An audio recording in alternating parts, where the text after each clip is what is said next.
फर्रुखाबाद की विशेषता को जब हम बताते हैं तो इसकी सबसे बड़ी विशेषता ये है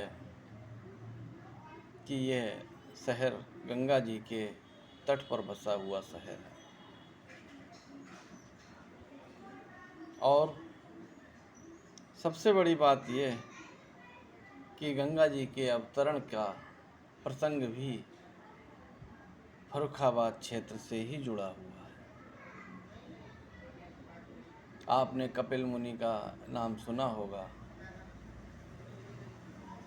इनका आश्रम फर्रुखाबाद के पास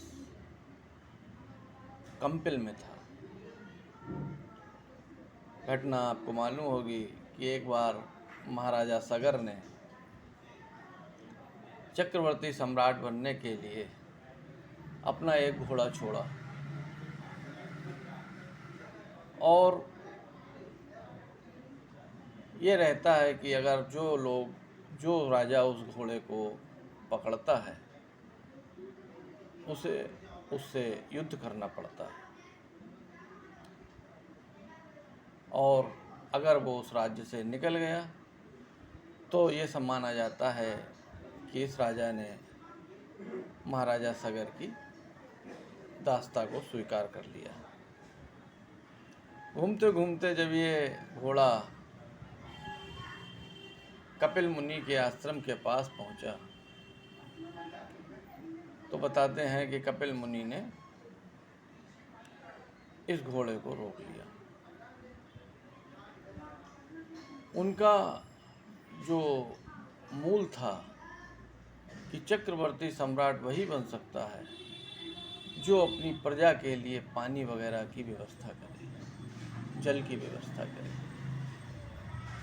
वो ये कहते थे कि यदि प्रजा जल से प्यासी है, पृथ्वी जल से प्यासी है जिस राज्य की, वो राजा स्वयं को चक्रवर्ती सम्राट कहने के योग्य नहीं है।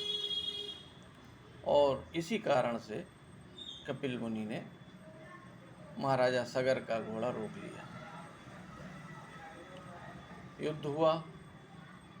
उस युद्ध में कपिल मुनि ने उनकी सारी सेना को खत्म कर दिया।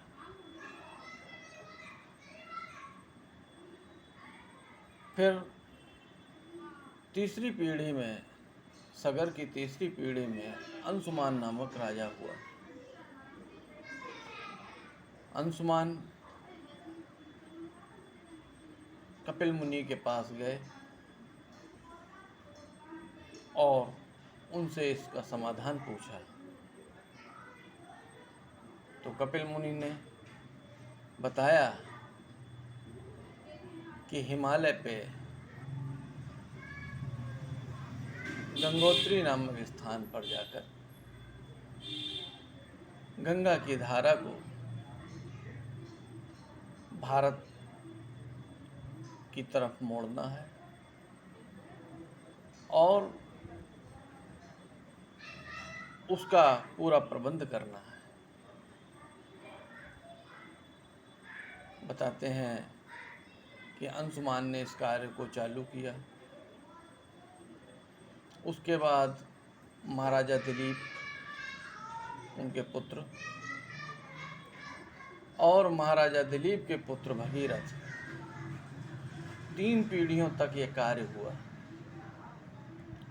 और गंगा जी को भारत की धरती पर अवतरित कराया गया। उसकी धारा को इस क्षेत्र से लाया गया। ये गंगा के अवतरण की कथा है।